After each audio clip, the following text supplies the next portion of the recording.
Yo, GGTCG here with a first place deck profile. This time it's my own. Make sure to like, comment, subscribe if you want to see more. Hey everyone, got first place at my locals, went undefeated, 5-0 with my absolute favorite deck. I've been playing this deck since I basically got into the game after like a 10-year layoff, hadn't really played since I was a kid. So yeah, let's get into the profile. One Gazelle, wish it was at more, but the one copy will do. 3 Jack Jaguar.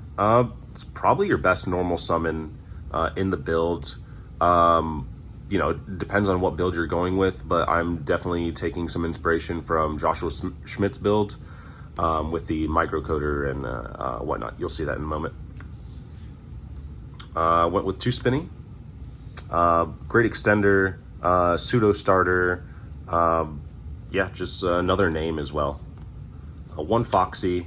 You don't really need more. You send usually the first one pretty early on in the game. The utility to pop a card is great. Almost as good as Spinny, but it's just not quite there. And my personal little favorite is the 1 Foul. I know in Joshua Schmidt's build, he has the mirror, but I just found more utility with Foul being able to go into the rank 4 plays a little bit more consistently. The pseudo... Flame Buffalo, the pseudo Salamangreat card, or the honorary one, I should say. But some other cyber support that goes along with it is the 3 Microcoder and 3 Parallel Exceed. Rank 4 plays, search out your Signet Speller Traps, draw a bunch of cards. These cards are amazing. Really support the Salamangreat archetype pretty well. For the hand traps, played 3 Ash, 3 Nib, 3 Imperm, 2 Crow, and 1 Bell. The rationale behind this was I expected a lot of Crow in the meta, so just wanted the Bell just in case, as opposed to a 3rd Crow.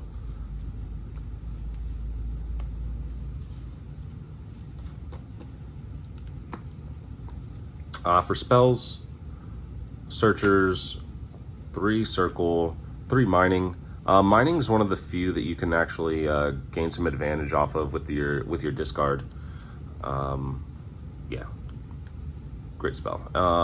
Pot of Desires. It's required for it. Your turn 1, you're usually searching out your engine requirement, which is Sanctuary. So once you get past Sanctuary or you search it out, it's pretty free to Desires and just draw into more hand traps. Called by, my personal little tech was Signet Crosswipe. It's good removal, searchable off of Microcoder, just a good alternative to the boss card here, Signet Conflict. Really, really great counter trap. Negates and banishes, which is great. And pretty happy with the main deck. 41 cards is what I played. I just really wanted to play Crosswipe and couldn't find anything that I really didn't want to play with. Yeah. We'll get into the extra. 2 Balinks, that's all you really need. You cycle 1 back with Jack Jaguar off on your first combo, so you always have the second one to go into. Almirage, normal summon hand trap and make this guy, and you have a name on field, and as long as you've built up your graveyard outside of turn 1,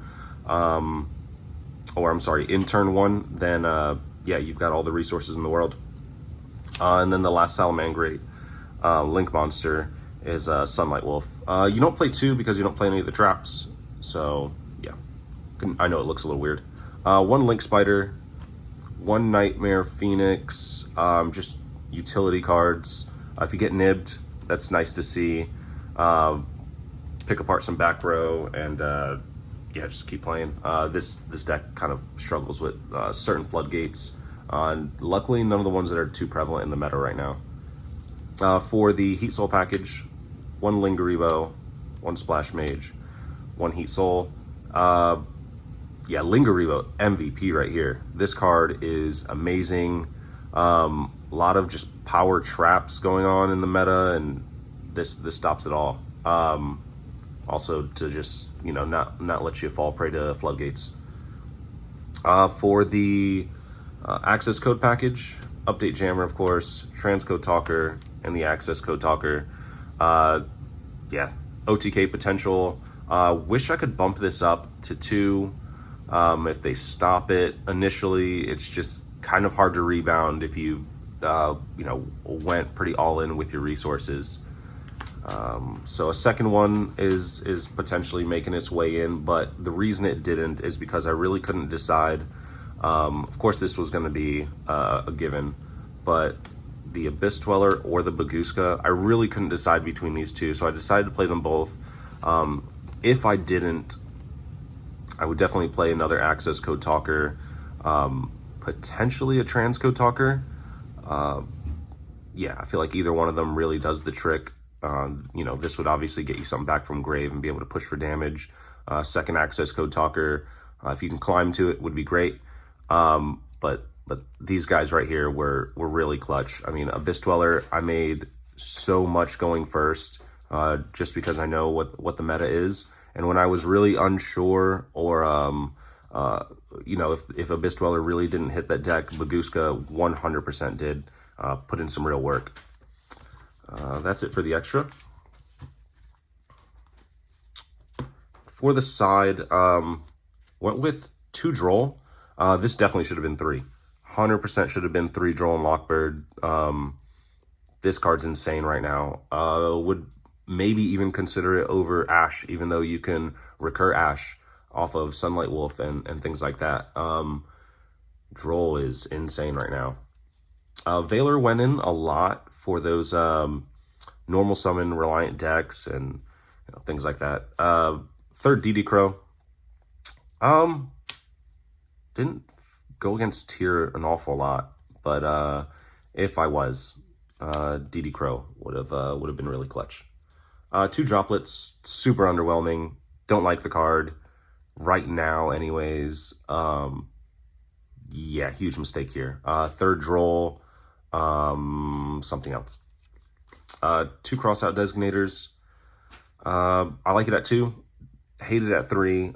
Seeing multiples absolutely is terrible, but seeing either this or you're Called by the Grave is all you need to really guarantee that your plays are going to go through going first. For some back row removal, 2 Cosmic and the 1 Harpies, but these came in clutch when I did see them. Last card, Rivalry. It's a floodgate. It's the best one that Salamangreat can play with. Goes in really won't work because of your access code plays and your generic Cybers plays. But Rivalry, you can stay under it the entire game, not even bat an eye. And yeah, great card. Shuts down a whole bunch of decks, especially some of the meta decks. Wish I would have saw it this weekend, but didn't. Overall, I'm happy with the results, but I would have changed the side deck a little bit. Like I said, Droplets was underwhelming. Droll overperformed. And yeah, undefeated, 5-0. Went against Mystic Mind Burn, Runic Sprite, which I was surprised at how well that matchup went. And yeah, some like new Bestial stuff with Alistair plus Branded. Yeah. Overall good matchups, but pretty happy with the results. Thanks.